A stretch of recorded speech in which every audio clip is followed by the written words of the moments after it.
Salam semua para tetua, jumpa lagi bersama Mimin, di channel Alurmu. Semoga para pendengar Alurmu selalu senantiasa dinaungi kebahagiaan, kesehatan, serta rezeki yang cukup. Oke, Mimin langsung lanjut ceritanya. Selamat mendengarkan, dan hidupkan imajinasi para tetua. Cerita pun dimulai.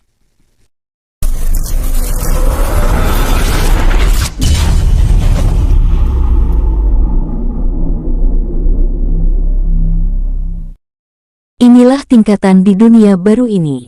Tingkatan alam semesta inti. Pemula bintang 1 sampai 5.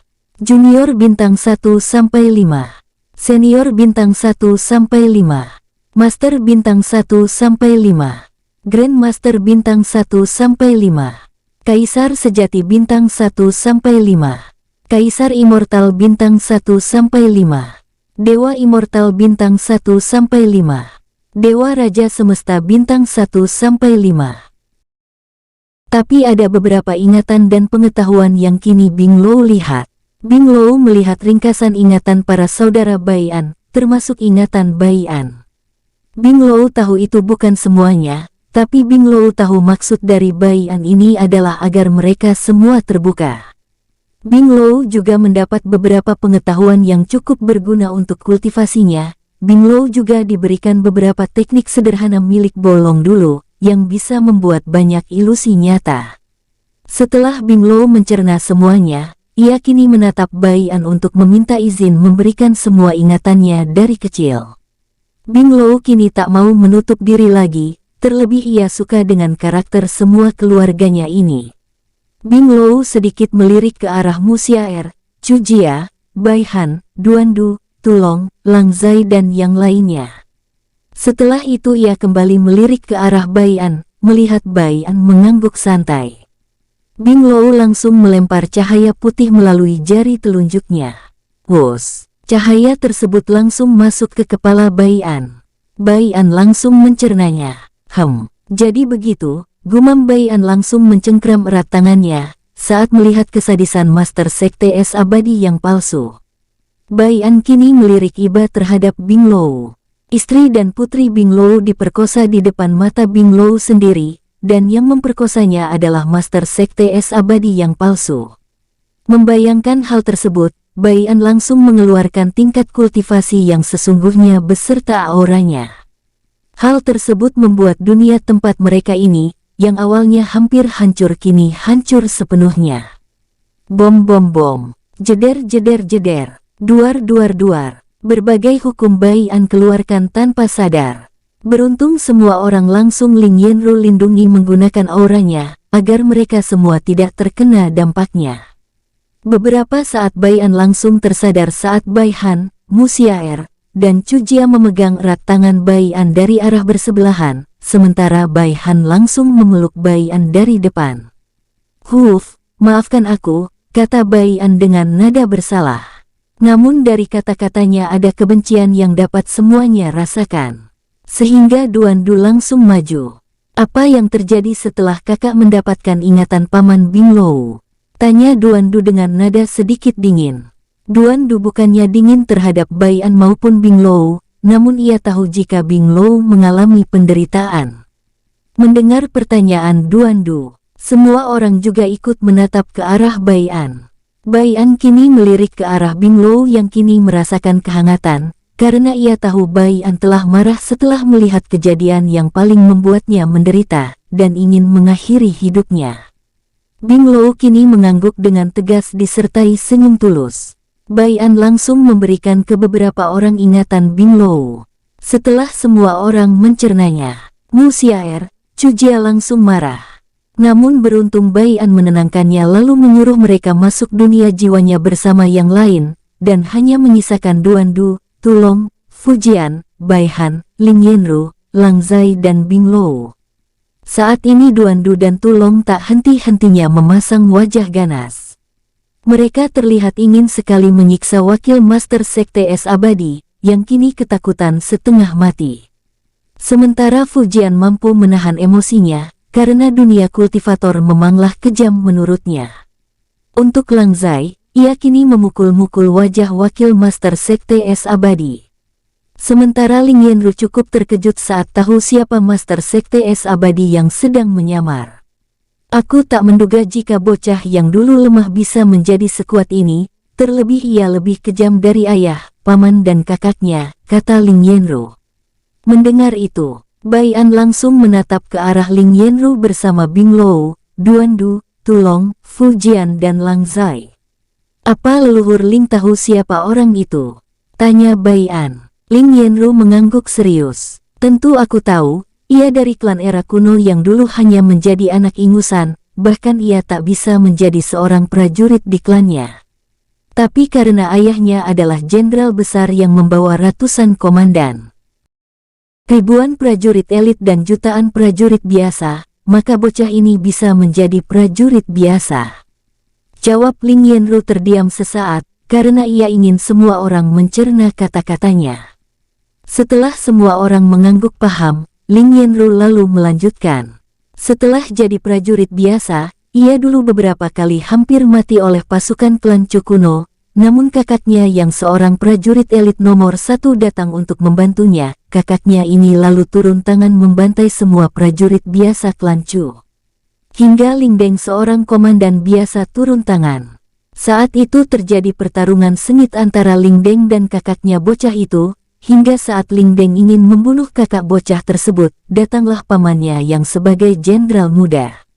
Saat seorang jenderal muda turun tangan, terjadilah perang besar hingga klan Chu kuno musnah. Ling Yanru mengakhiri ceritanya dengan menarik nafas berat. Bai An mengangguk-angguk. Saat Bai An ingin bertanya, sebuah suara terlebih dulu terdengar. Lalu siapa bocah yang menjadi Master Sekte Es Abadi tersebut? Tanya Tulong dengan wajah penasaran. Benar-benar, bagaimana juga kekuatannya? Sambung Duandu. Siapa namanya? Lang Zai juga terlihat ikut-ikutan. Hal tersebut membuat Bai An dan Ling Yanru tersenyum kecut secara bersamaan. Jika ingin bertanya satu-satu saja, dengus Ling Yanru. Setelah mendengus Ling Yanru langsung menjawab. Bocah itu bernama Fang Mu. Dengan kekuatannya saat ini aku rasa ia adalah seorang prajurit elit yang hampir menjadi komandan di klannya.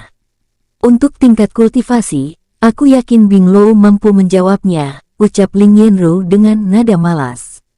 Hehehe. Bai An terkekeh mendengar jawaban Ling Yanru yang terdengar malas. Ia tahu Ling Yanru sengaja, agar ia tidak diberikan pertanyaan lagi oleh ketiganya. Sementara Duandu, Tulong dan Lang Zai hanya bisa tersenyum kecut. Tapi tak lama, mata ketiganya bersinar saat menatap ke arah Bing Lou. Melihat itu, Bing Lou yang mengenal karakter mereka bertiga langsung memandang ke arah Bai An untuk meminta bantuan. Tapi Bai An sengaja memandang ke arah wakil Master Sekte Es Abadi. Tidak mau menyerah, pandangan Bing Lou mengarah ke Ling Yanru, namun Ling Yanru melakukan hal yang sama dengan Bai An. Terakhir, pandangan Bing Lou mengarah ke Fu Jian. Fu Jian yang ditatap oleh Bing Lou ingin mengatakan sesuatu, namun tidak jadi saat merasakan tatapan 3 monster yang mengarah ke arahnya. Dengan cepat Fu Jian berkata, aku lupa disuruh mencari beberapa harta rampasan di reruntuhan dunia ini. Tanpa menunggu jawaban dari Bing Lou, Fu Jian langsung melesat ke arah reruntuhan dunia. Kini ketiganya tersenyum penuh kemenangan saat menatap ke arah Bing Lou. Bing Lou hanya bisa memasang senyum masam lalu berkata, baiklah, tingkat kultivasi Master Sekte Es Abadi saat ini adalah Dewa Grand Master Bintang 5 Puncak. Ia saat ini hampir menembus Dewa Kaisar Immortal Semesta Bintang 1 awal. Jawab Bing Lou terdiam sesaat sambil melirik ke arah Duandu, Tulong dan Lang Zai. Perlu kalian ketahui, jika Master Sekte Fang Mu berhasil menerobos Dewa Kaisar Immortal Semesta, maka ia sudah dianggap menjadi penguasa alam semesta. Karena kekuatan seorang penguasa semesta adalah Dewa Kaisar Immortal Semesta, maka mereka bisa mengklaim salah satu alam semesta biasa. Jika kekuatan Dewa Kaisar Immortal Semesta Bintang 3 awal, maka mereka bisa menjadi penguasa alam semesta inti. Ucap Bing Lou panjang lebar. Mendengar itu, Duandu langsung bertanya, lalu, apakah kau tahu kekuatan terendah penguasa alam semesta inti? Bing Lou menggeleng, setahuku, penguasa alam semesta inti ke-9 atau terendah adalah ibunya Nona Musia. Untuk kekuatan aku tidak tahu pasti, tapi setidaknya melebihi Dewa Kaisar Immortal semesta bintang 3 awal. Mendengar itu, kini Lang Zai mulai bertanya. Jika ibu Nona Sia penguasa alam semesta inti ke-10, dan ia terkuat ke-9, lalu bagaimana dengan yang terkuat ke-10, apakah alam semesta inti ada 11? Benar-benar, bisakah kau jelaskan semua tentang penguasa dan di alam semesta inti keberapa saja mereka berkuasa? Lanjut Duandu. Aku juga penasaran, terlebih dengan Fangmu itu yang katanya hanya seorang prajurit elit, tapi kekuatannya sedikit lagi mendekati kekuatan para penguasa alam semesta. Sambung Tulong mengangguk-angguk. Bing Lou seketika memijit kepalanya, ia tak menduga jika sifat Duandu yang awalnya haus akan pengetahuan ini, mengikuti ke Tulong dan Lang Zai. Saat ia ingin memberikan semua ingatannya, sebuah suara terdengar, "Jangan diberikan. Aku hanya memberikan mereka ingatan tentang keluargamu dan sekte es abadi yang dibantai saja, maka dari itu mereka bertanya kepadamu," ucap Bai An melalui telepati. Bing Lou menghela nafas, ini juga yang menjadi pertanyaannya tadi, padahal ia memberikan semua ingatannya kepada Bai An. Tapi mengapa ketiganya bertanya? Sekarang ia tahu jawabannya. Maka dari itu Bing Lou mau tak mau menjawab pertanyaan mereka satu persatu. Sementara Bing Lou sibuk meladeni Duandu, Tulong dan Lang Zai. Kini Bai An dan Ling Yanru melirik ke arah wakil master sekte es abadi. Bai An dan Ling Yanru saling melirik satu sama lain, lalu Bai An mengangguk santai. Ling Yanru lantas maju lalu memegang kepala wakil master sekte es abadi. Atah-atah, aduh-aduh. Seketika terdengar suara teriakan pilu selama 1 menit. Setelah itu teriakan pilu terhenti terdengar. Kini Bai An yang maju lalu melahap semua energi wakil master sekte es abadi, hingga menyisakan kulit kering dan tulang saja. Lalu Bai An melirik ke arah Ling Yanru sambil bertanya, "Apa yang leluhur Ling dapatkan?" Tidak ada informasi yang menarik, karena wakil master ini juga hanya dijadikan pion. Tapi, ucapan Ling Yanru terhenti disertai senyum tipis. Hal itu membuat Bai An penasaran hingga mau tak mau menaikkan sebelah alisnya. "Tapi apa leluhur Ling?" tanya Bai An kini mendekat ke arah Ling Yanru. "Tapi aku mendapatkan sesuatu yang menarik penguasa keempat. Sesuatu yang menarik itu adalah harta sekte es abadi selama ini. Sebenarnya ada di dalam tubuh Bing Lou," ucap Ling Yanru. Mendengar itu, Bai An cukup terkejut karena saat ia memeriksa tubuh Bing Lou, ia tidak menemukan apa-apa selain 2 segel. Sementara Duandu, Tulong dan Lang Zai yang mendengar ucapan Ling Yanru kini menatap ke arah Bing Lou dengan pandangan keserakahan. Di mana harta itu berada?" teriak Duandu langsung mencoba memeriksa tubuh Bing Lou. Bahkan Tulong dan Lang Zai hampir menelanjangi Bing Lou. Beruntung Bing Lou memiliki kekuatan yang jauh di atas mereka, sehingga mau tak mau Bing Lou menekan mereka semua agar tidak bisa bergerak.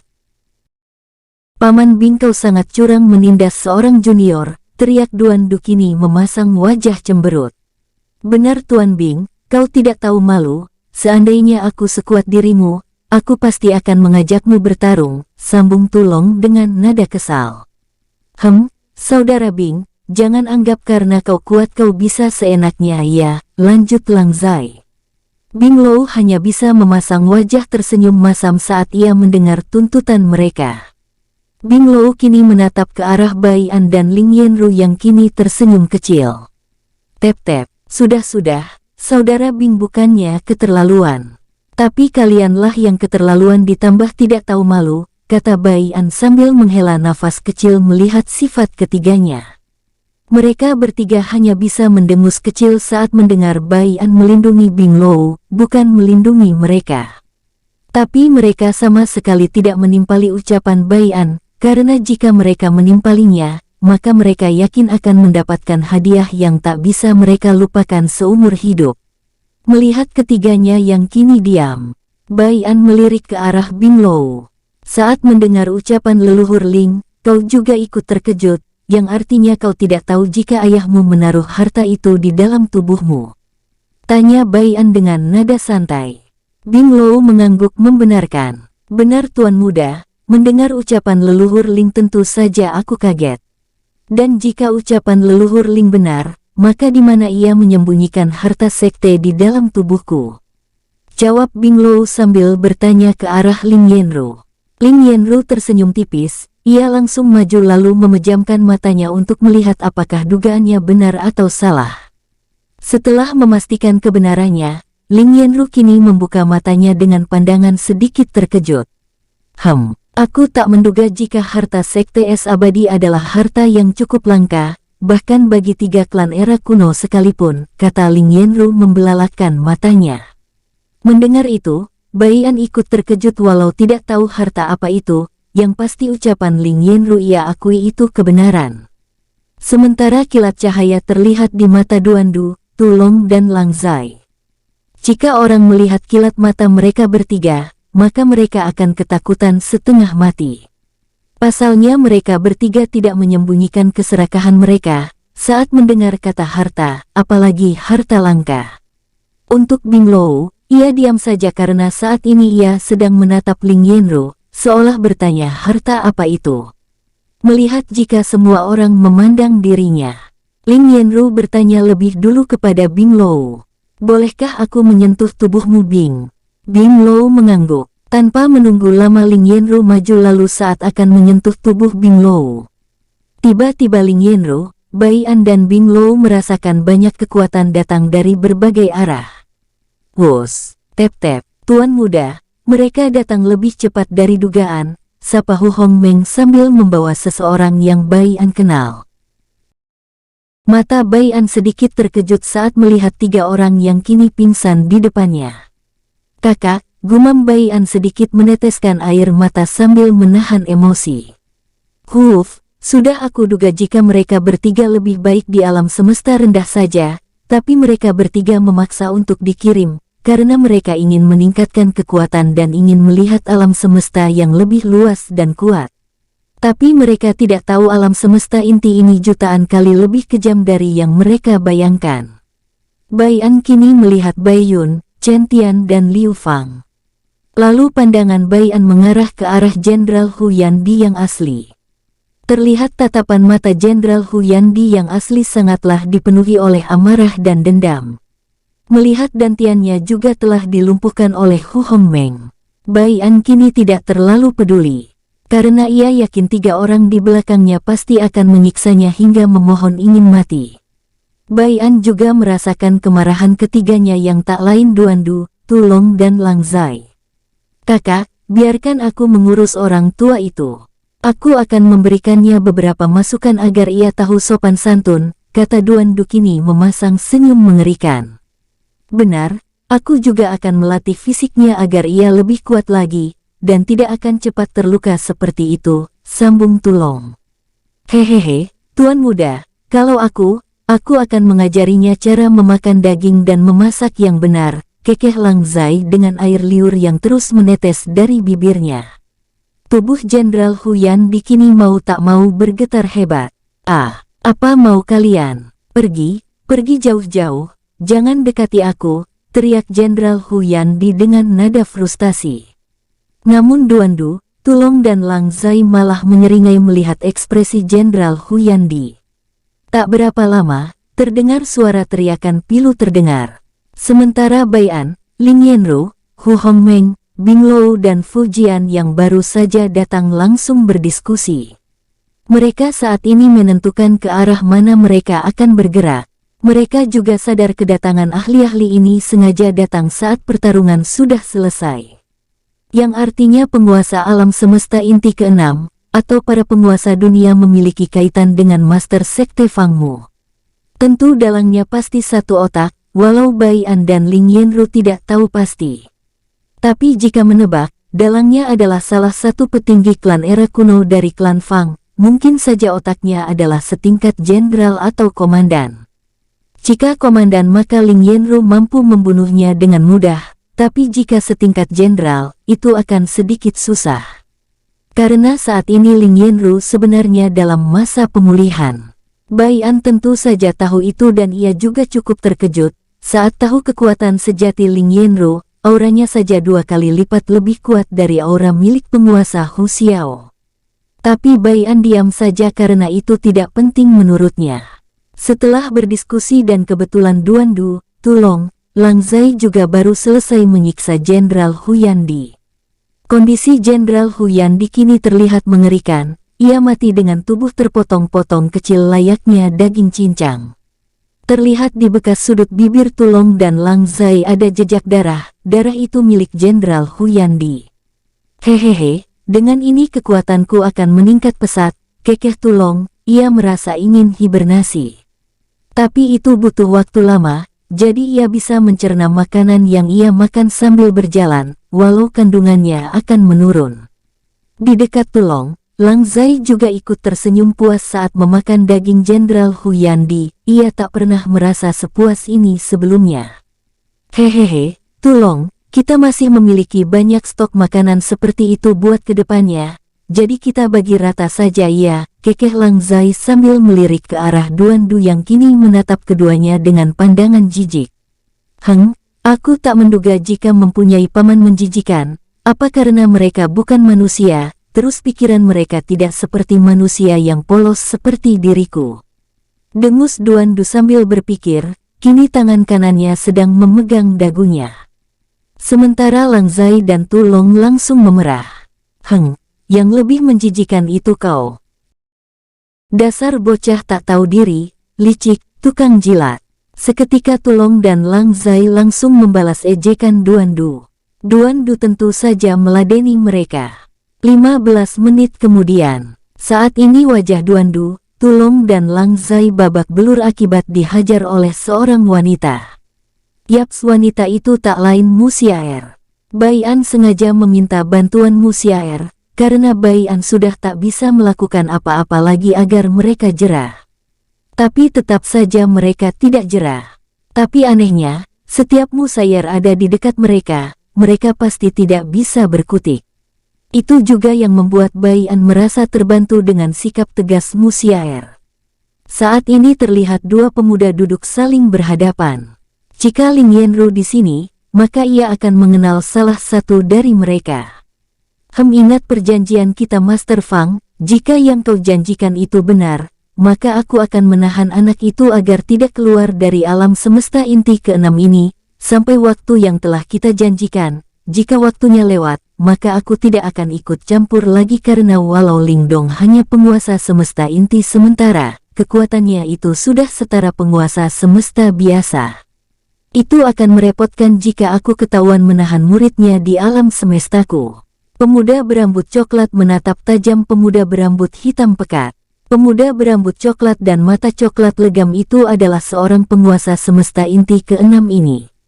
Saat ini ia bicara dengan Fang Mu, Master Sekte Es Abadi. Fang Mu kini tersenyum tipis. Baiklah, sebagai perjanjian, maka aku akan memberikanmu setengahnya terlebih dahulu, nanti sisanya akan aku berikan saat batas waktu 3 tahun yang telah kita janjikan. Bagaimana? Tanya Master Fang Mu. Penguasa semesta inti ke-6 kini merenung, ini memang tawaran yang menggiurkan bagi dirinya. Karena apa yang ditawarkan Master Fang Mu adalah sesuatu yang selama ini ia cari. Saat ini benda yang dicari ada di depan matanya. Tapi ia cukup meragukan Fang Mu karena semua penguasa semesta inti cukup mengenal karakter Fang Mu, yang tiba-tiba berubah licik ribuan tahun lalu. Bahkan Fang Mu tidak takut melawan penguasa semesta inti Hu Xiao. Tunjukkan aku barangnya dulu, setelah aku melihat seutuhnya, maka kau bisa memberikan aku setengahnya, kata penguasa semesta inti ke-6 dengan nada serius. Fang Mu atau orang-orang yang tidak mengenal sosok asli Fang Mu mengira, jika ia adalah Master Sekte Es Abadi Bing Fang, sehingga ia biasa dipanggil Master Fang. Fang Mu saat ini melambaikan tangannya santai. Blus, cahaya menyilaukan langsung menerangi ruangan tempat mereka berada. Setelah cahaya itu mulai meredup, terlihat sebuah buku kuno dan terlihat asing di mata setiap orang yang baru melihat buku kuno tersebut.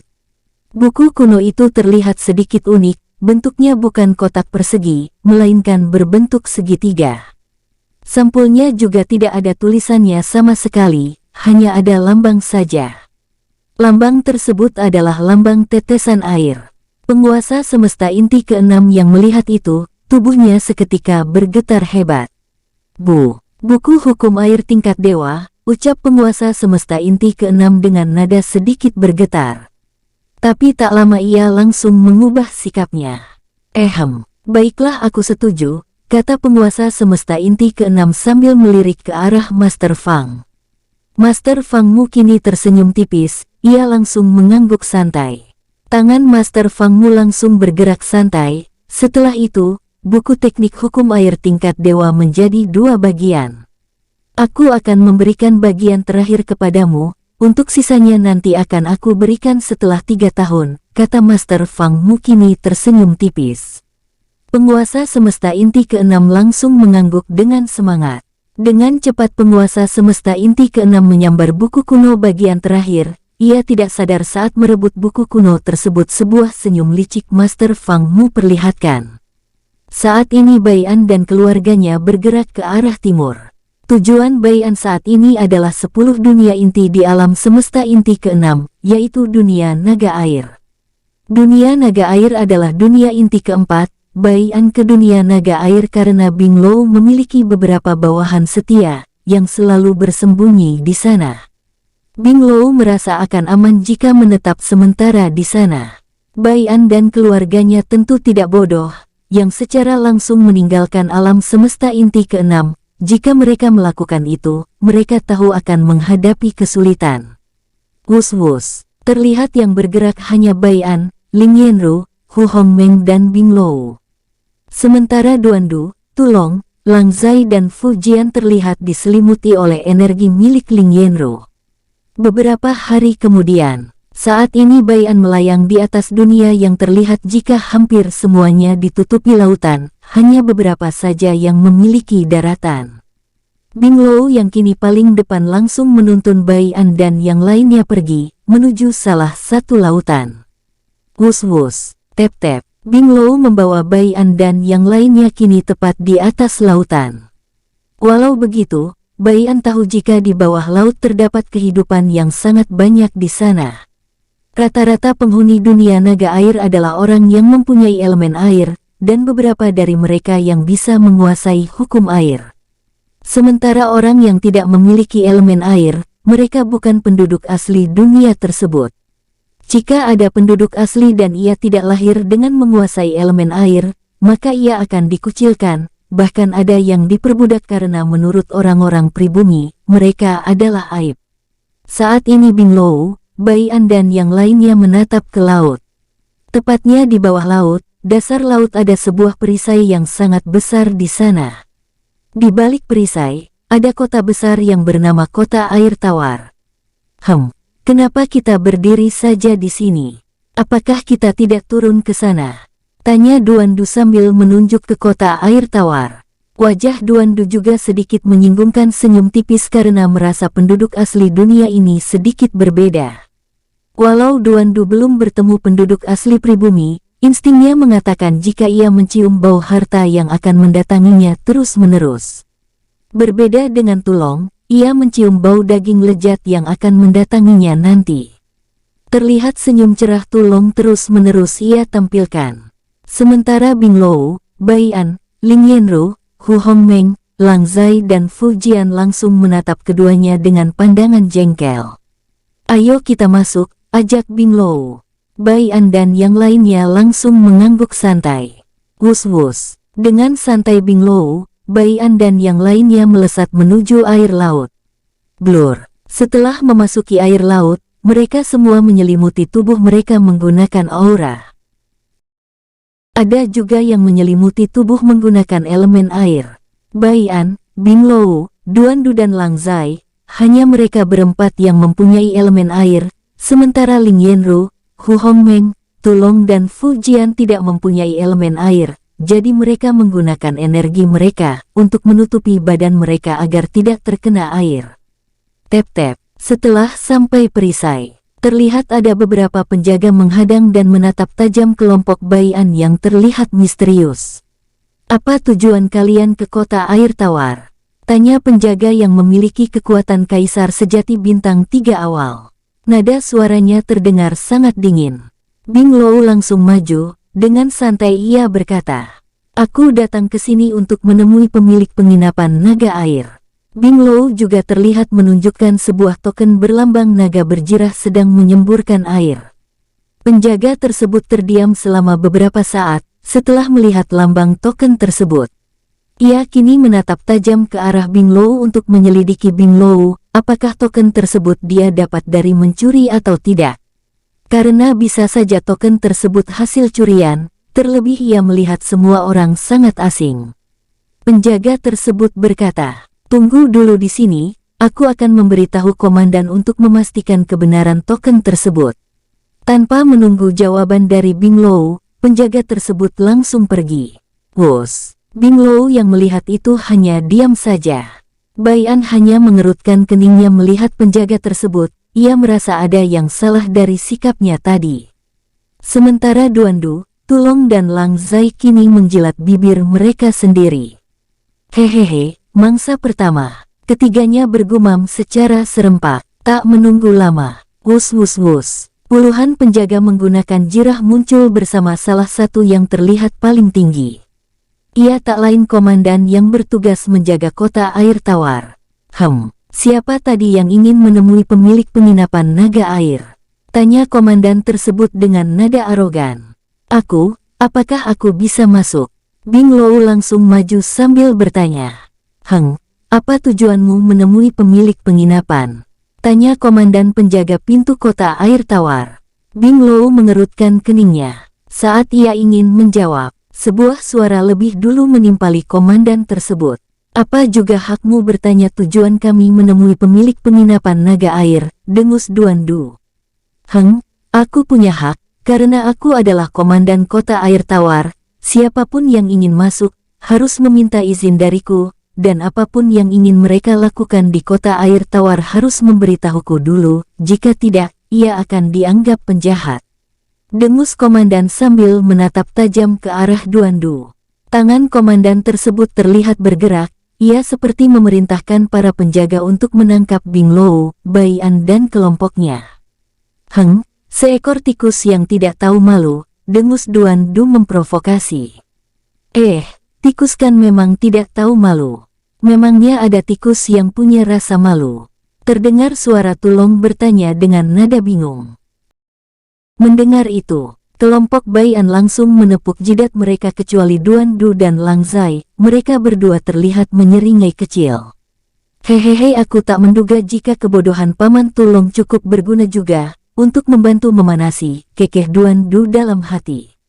Sementara komandan penjaga kota air tawar langsung memasang wajah meledak-ledak. "Tangkap mereka semua, mereka ini adalah penjahat yang telah menjadi buronan beberapa tahun lalu," teriak sang komandan langsung menuding kelompok Bai'an adalah seorang buronan. Duandu, Tulong dan Lang Zai seketika menyeringai saat mendengar hal tersebut. Untuk Bai'an, Ling Yanru dan yang lainnya, mereka langsung menggelengkan kepala saat melihat kebodohan komandan penjaga kota air tawar. Wus wus, seketika puluhan penjaga langsung mengepung kelompok Bai'an. "Menyerahlah dengan baik-baik, jangan melawan karena kami tidak akan segan-segan melukai kalian," kata salah satu penjaga yang masih muda. "Ya elah, kau tidak perlu terlalu baik kepada buronan, langsung siksa saja," dengus salah satu penjaga yang tadi pertama kali menghentikan kelompok Bai'an saat akan memasuki kota air tawar. Penjaga tersebut langsung menyelimuti pedangnya dengan elemen air. Dengan cepat penjaga tersebut mengayunkan pedangnya. Tebasan buaya air. Seketika muncul buaya besar yang terbentuk dari elemen airnya. Goar ngaung, cekurukuk kugeruk-kugeruk. Raungan buaya terdengar. Tak hanya sampai di sana, beberapa penjaga yang terprovokasi oleh penjaga yang menyerang, mereka juga ikut menyerang. Wus-wus, berbagai bentuk serangan datang dari setiap sudut. Komandan penjaga langsung tersenyum puas saat melihat para penjaganya yang tidak kenal ampun. Namun beberapa saat ia terdiam, saat melihat Duan Du menghancurkan semua serangan para penjaga hanya dengan lambaian tangan saja. Duan Du saat ini terkekeh kecil, sambil memandang ke arah komandan penjaga. Sementara Tulong dan Lang Zai langsung menghilang. Wus, wus, atah-atah. Seketika terdengar jerit teriakan. Komandan penjaga langsung melihat beberapa penjaga yang menyerang kelompok Bai An, yang kini mati dengan tubuh tak utuh. Itu karena mereka semua mati dimakan oleh Tulong dan Lang Zai. Kau, apa yang kalian lakukan kepada para penjaga? Jika pemimpin kota mengetahuinya maka kalian semua akan dibunuh, teriak komandan dengan nada ancaman. Hehehe, kau tenang saja, ia juga akan mati menyusul jika memiliki sifat seperti dirimu, kekeh Duan Du kini muncul di depan komandan penjaga. Crash! Tubuh komandan penjaga langsung terbelah menjadi dua. Setelah itu pandangan Duan Du mengarah ke 4 penjaga yang tersisa. Keempat penjaga tersebut kini bergetar ketakutan saat melihat komandan mereka dan beberapa penjaga mati dengan sekejap mata. Apa yang akan kita lakukan kepada mereka berempat, Kak? Aku merasa sifat mereka tidak buruk juga sebagai seorang penjaga. Tanya Duan Du sambil melirik ke arah Bai An. Kau benar juga, mereka berempat masih mempunyai sisi kebaikan, jadi lebih baik kita bebaskan saja, sambung Lang Zai sambil melirik Bai An dengan harapan. Bing Hou, Fu Jian juga ikut membenarkan ucapan Lang Zai. Sementara Ling Yanru, Hu Hongmeng hanya menggelengkan kepala karena melihat keluarganya yang terlalu baik. Untuk Tulong, ia kini terlihat meneteskan air liurnya. Ia tidak peduli mau baik atau jahat. Selagi mereka menyerang kelompok mereka, maka Tulong sudah menganggapnya sebagai musuh. Huff! Setelah menghela nafas, Bai An melambaikan tangannya. Wus! Bom bom bom bom! Tubuh keempat penjaga tersebut langsung meledak hingga tak tersisa. Kalian ini hanya melihat dari sisi samping saja, jika kalian menyelidiki dengan benar maka kalian pasti akan marah, kata Bai An sambil melempar sebuah batu. Bom bom bom bom. Batu tersebut langsung meledak. Beruntung Ling Yanru melapisi batu itu menggunakan energinya saat meledak. Jika tidak dilapisi, maka ledakan akan terdengar oleh penduduk kota air tawar. Wajah Lang Zai, Bing Lou, Hu Hongmeng dan Fu Jian menjadi gelap. Mereka tak menyangka akan hal tersebut. Jika Bai An tidak cepat, mereka yakin keempat penjaga tersebut akan melempar batu itu ke arah mereka saat mereka lengah. Walau mereka tidak terluka, tapi mereka yakin masalah akan menjadi rumit saat terdengar suara ledakan.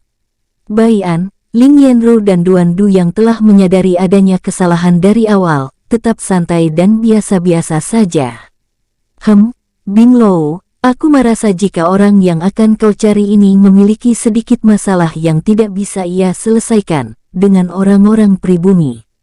Jadi bagaimana tanggapanmu? Tanya Bai An mencoba untuk memastikan, apakah tepat Bai An menjadikan Bing Lou keluarganya atau tidak. Bai An memang mengakui sisi baik Bing Lou, tapi jika terlalu baik, itu bisa menjadi bumerang baginya suatu hari nanti. Bing Lou yang mendengar itu kini terdiam, ia sadar akan maksud pertanyaan Bai An ini dan ia tahu jika jawabannya ini akan menjadi penentu. Apakah ia akan diasingkan dan diajar beberapa hal, atau tetap ikut kelompok Bai An mengarungi alam semesta? Ini menjadi pelajaran bagiku Tuan Muda, aku kini menjadi terbuka dan aku ingin bersama Tuan Muda, agar aku bisa menjadi sosok yang tegas dalam mengambil sikap, ucap Bing Lou dengan nada tegas. Bai An mengangguk santai, ia kini melirik ke arah Lang Zai yang memiliki banyak perubahan. Tapi Bai An tak bisa menyalahkan Lang Zai yang mencoba mengikuti sifat Duan Du yang licik. Lalu pandangan Bai An mengarah ke Hu Hongmeng dan Fu Jian. Huff, mereka mempunyai sifat yang berbeda-beda dan aku tentu tidak boleh egois untuk memaksa mereka mengubah sifat mereka, gumam Bai An dalam hati. Mari kita masuk, ajak Bai An dengan nada santai.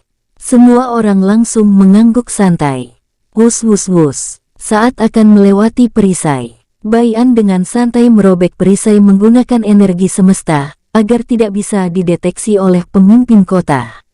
Tep-tep, beberapa saat kemudian, Bai An dan yang lainnya mendarat tepat di padang rumput setinggi 10 cm. Sejauh mata memandang, mereka melihat padang rumput yang dihiasi oleh pegunungan yang sedikit unik. Pegunungan-pegunungan tersebut tidak memiliki pohon, melainkan ditumbuhi oleh bambu.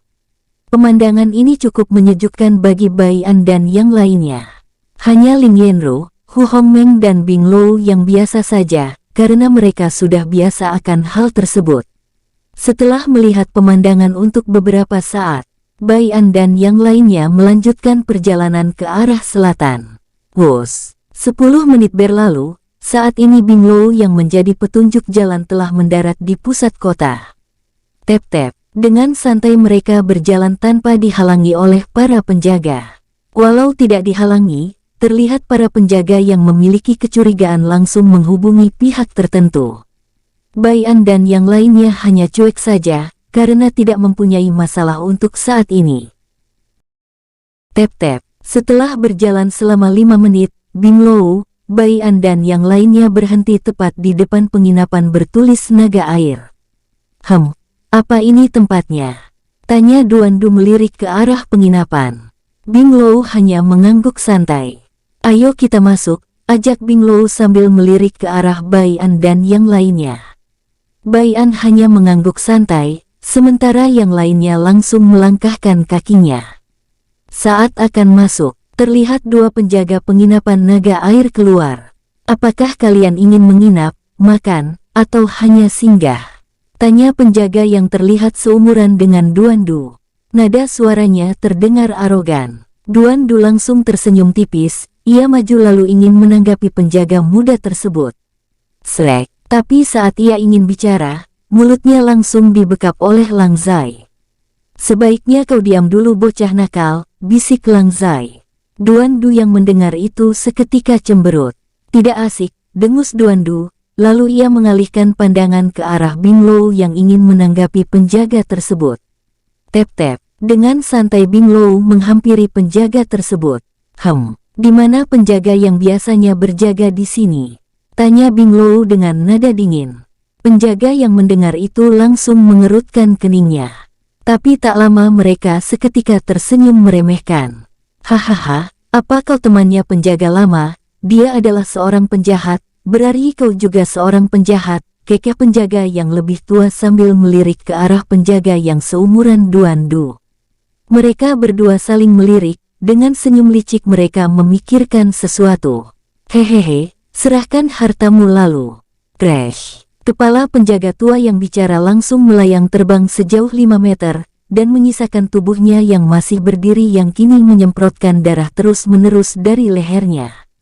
Penjaga muda yang melihat kejadian cepat tersebut kini membeku. Saat ia ingin mengatakan sesuatu, ia langsung memiliki pandangan gelap. Bro. Tubuh penjaga muda tersebut terjatuh dengan mata melotot, seolah tidak terima atas kematiannya. Bing Lou yang baru saja membunuh kedua penjaga itu langsung mengalirkan kesadarannya. Setelah melihat jika para bawahannya tidak ada di sini, ia mencengkram erat tangannya. Bing Lou mencoba menahan amarahnya, terlebih ia melihat orang yang menempati ruangan yang biasa tempat ia istirahat, kini ditempati oleh putra pemimpin kota air tawar.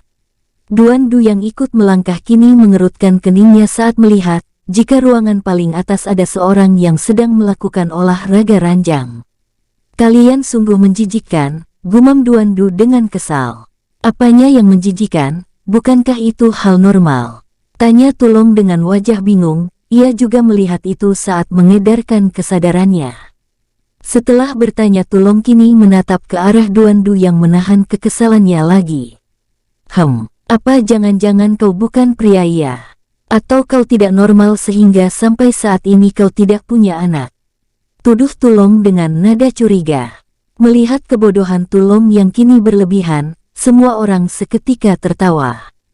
Terlihat semua orang kini tak bisa menahan tawa, apalagi saat Tulong menuduh Duan Du. Sementara Duan Du kini ingin sekali menghajar Tulong. Namun itu akan kurang ajar bagi dirinya yang memukul orang yang lebih tua, terlebih Tulong adalah pamannya.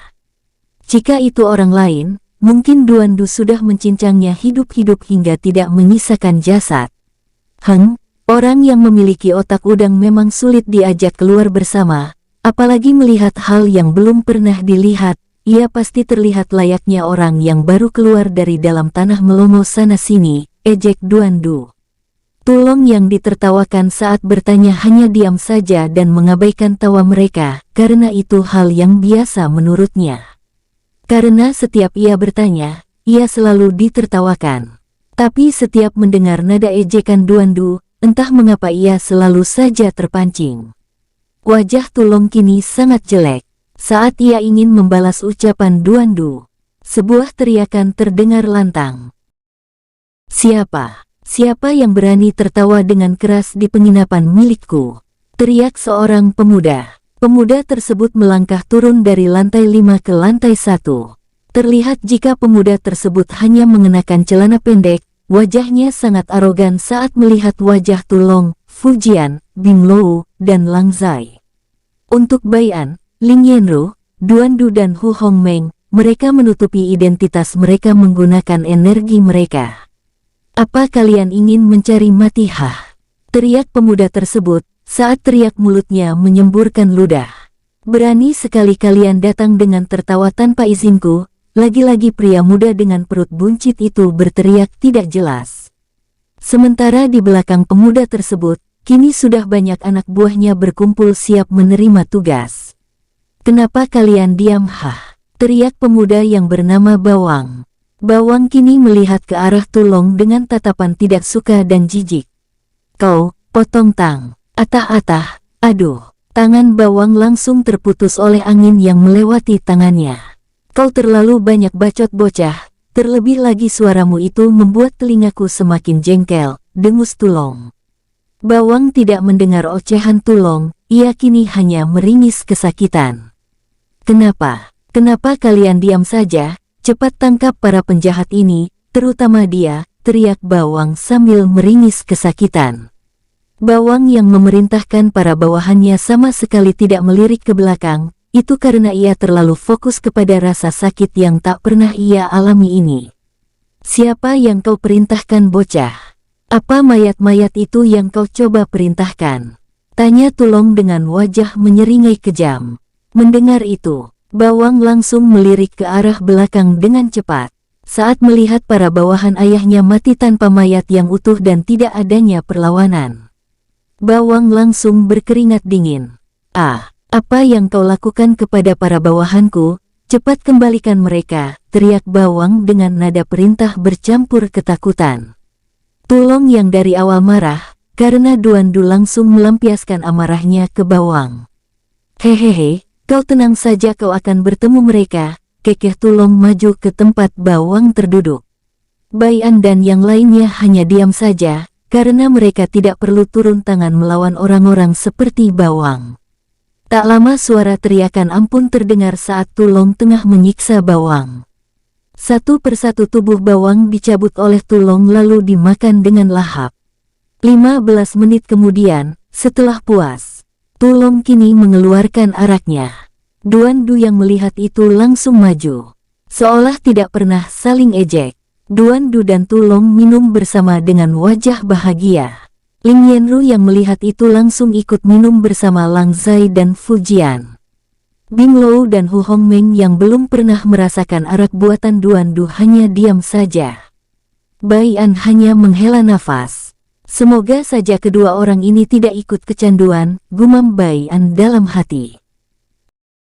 Baru saja Bai'an selesai bergumam, sebuah suara terdengar di kepala Bai'an.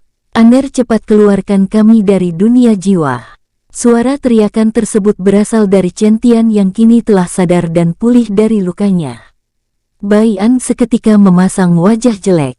Jika Duandu dan Chen Tian bersama, ia yakin semua harta di kota ini akan habis. Terlebih Duandu belajar menjarah dari Chen Tian, jika Chen Tian tidak mengajarinya maka ia yakin sifat Duandu hanya di pikiran licik saja.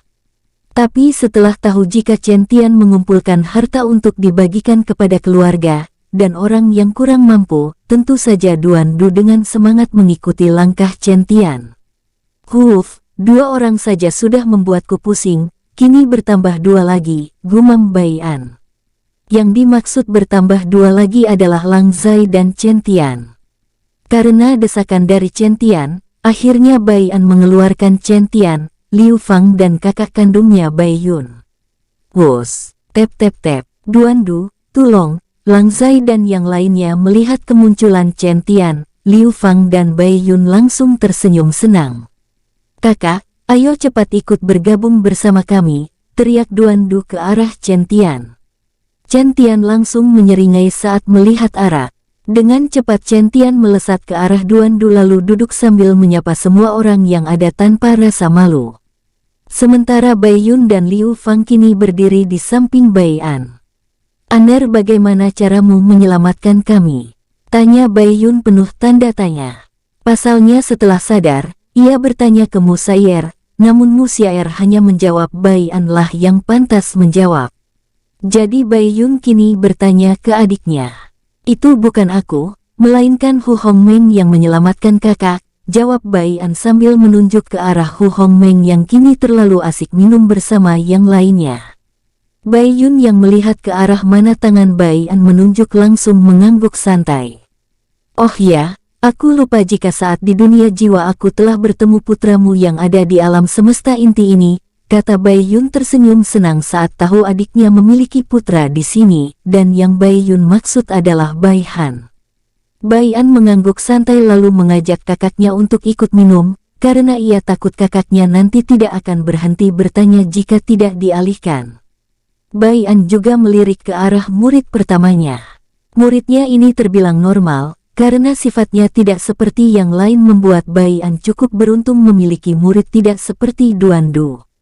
"Fanger, apakah kau minum juga?" tanya Bai An kini telah ikut bergabung bersama yang lainnya. Liu Fang mengangguk malu-malu, melihat itu, semua orang seketika tertawa. Liu Fang terbilang telah dewasa, umurnya juga lebih tua dari Duandu. Tapi ia masih malu-malu, hal tersebut tentu membuat lucu semua orang. Melihat dirinya ditertawakan, Liu Fang hanya menggaruk kepalanya yang tidak gatal disertai tawa canggung. Ling Yanru yang dari tadi melihat Liu Fang kini mengerutkan keningnya saat merasa familiar dengan Liu Fang ini. "Apakah? Tidak, itu tidak mungkin dia," gumam Ling Yanru menggelengkan kepalanya. Bai An yang melihat Ling Yanru menggeleng-geleng mengira jika Ling Yanru telah mabuk karena baru pertama kali mencoba arak buatan Duandu. Sama halnya dengan semua orang berpikir hal yang sama dengan Bai An. Hanya Duandu saja merasakan ada yang tidak beres, karena ia sempat melihat Ling Yanru terus-menerus menatap Liu Fang dari tadi. Apa yang dipikirkan leluhur Ling terhadap kakak Fang? Gumam Duandu. Duandu memanggil Liu Fang sebutan kakak karena tentunya selain ia murid pertama Bai An, Liu Fang juga lebih tua darinya. Sementara Liu Fang hanya diam saja sambil tersenyum canggung. Di tempat yang cukup indah, ada sebuah bangunan besar, setiap sisi tembok kediaman itu dilapisi oleh emas murni dan beberapa tembaga. Halamannya pun sangatlah luas. Kediaman tersebut cukup jauh dari pemukiman penduduk. Kediaman tersebut milik pemimpin kota air tawar. Bom bom bom. Oh aduh, aku tak mau tahu. "Cepat cari dan tangkap orang yang telah membunuh putraku satu-satunya," teriak pemimpin kota yang bernama Barong. Barong kini melihat ke arah kristal darah milik putranya yang telah hancur. Amarahnya kembali memuncak saat dia tidak bisa melihat siapa orang yang telah membunuh putranya Bawang. Ada sebuah asap yang menghalangi pandangan mata Barong saat melihat rekaman kejadian sebelum putranya mati. Barong mencoba menenangkan diri, ia mencoba berpikir jernih. Apakah ini ada kaitannya dengan pemilik penginapan naga air? Gumam Barong sedikit terkejut, mengingat saat pemilik penginapan naga air memberinya peringatan, jika ia mempunyai tuan sebagai penetua di sekte besar. Barong hanya menganggapnya omong kosong. Terlebih ia sudah dibutakan oleh keserakahan. Aku tak mau tahu, mau penetua, mau master sekte besar yang turun tangan, aku akan membunuh mereka, raung Barong kini mengeluarkan auranya. Blus, tekanan Dewa Raja Semesta Bintang 1 awal langsung mengguncang kediaman miliknya, bukan hanya itu saja, bahkan hampir semua wilayah kota air tawar ikut berguncang. Setelah itu Barong menghilang dari tempatnya, terlihat tujuannya adalah penjara. Bai An, Duandu, Ling Yanrou, Binglou dan yang lainnya kini tersenyum tipis saat merasakan aura disertai guncangan kecil. Hehehe, akhirnya ia akan bergerak ke sini juga, kekeh Duandu dengan mata bersinar. Chen Tian yang melihat itu langsung ikut bersemangat. Apakah ini ada kaitannya dengan harta?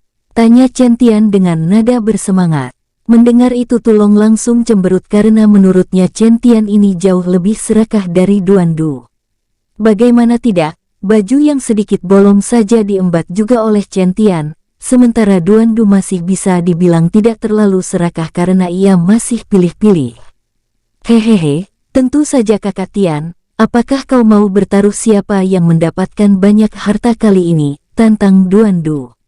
Hehehe, tapi nominal harga tidak dihitung, yang dihitung adalah jumlah berapa yang didapat, misalkan 100 pedang, hitung 100 pedang saja, jangan hitung harganya, kekeh Chen Tian.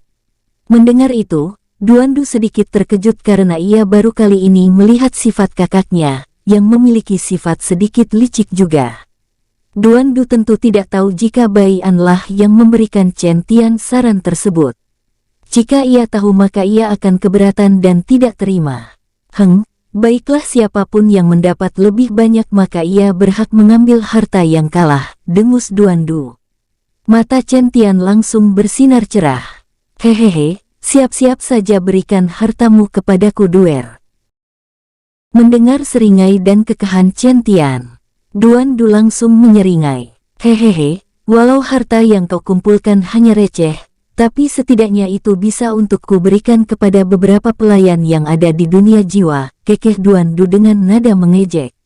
Bai An dan yang lainnya hanya bisa menggelengkan kepalanya. Hancur sudah, gumam Ling Yanrou dalam hatinya. Sementara Hu Hongmeng dan Binglou kini bergumam secara serempak. Kelompok yang mengerikan. Aku yakin jika mereka sampai ke alam semesta pertama, kedua dan ketiga, dunia yang akan mereka datangi akan kacau dan jatuh miskin.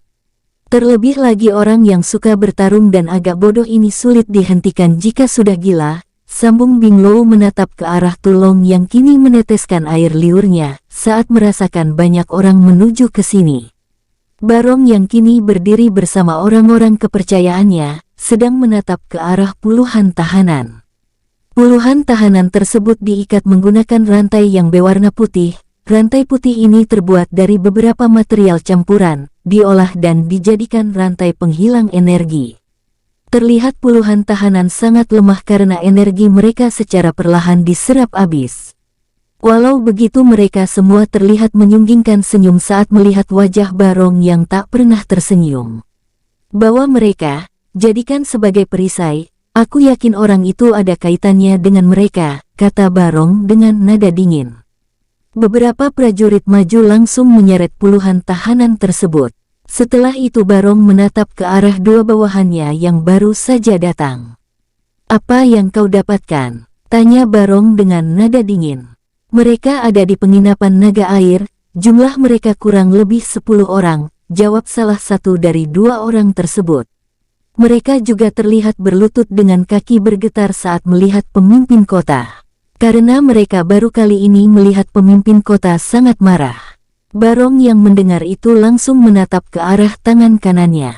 Kumpulkan semua orang untuk mengepung penginapan naga air, bawa paksa para penduduk yang berusia 15 tahun ke atas sebagai prajurit, mereka akan berguna sebagai tameng, kata Barong dengan nada dingin disertai seringai licik. Tangan kanan Barong juga ikut menyeringai saat mendengar rencana licik pemimpin kota. Baik pemimpin, jawab tangan kanan Barong. Setelah itu ia langsung pergi dari tempatnya, untuk mengumpulkan para penduduk dengan paksa sebagai prajurit. Tidak jauh dari mereka, tepatnya di balik awan kini berdiri Hu Hongmeng.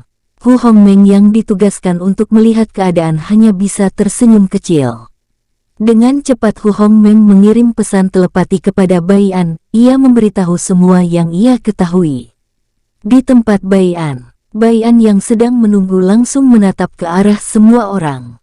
Setelah mendapat informasi, ia kini memikirkan siapa saja yang akan bergerak untuk menghalangi tangan kanan Barong bersama para bawahannya. Saudara Lang, kau akan pergi bersama Fanger untuk menghalangi tangan kanan pemimpin kota yang akan memaksa para penduduk kota untuk melawan kita, ucap Bai An. Mendengar itu, Tulong, Duandu dan Chen Tian langsung berseru. Ini tidak adil, teriak ketiganya serempak. Kalian lebih baik ikuti apa yang Tuan Muda ucapkan, dengus Lang Zai disertai senyum bahagia. Duandu, Tulong dan Chen Tian hanya bisa tersenyum kecut saat Lang Zai sudah berkata demikian. Ia yakin jika membantah lagi, maka Lang Zai tidak akan segan-segan menghajar mereka.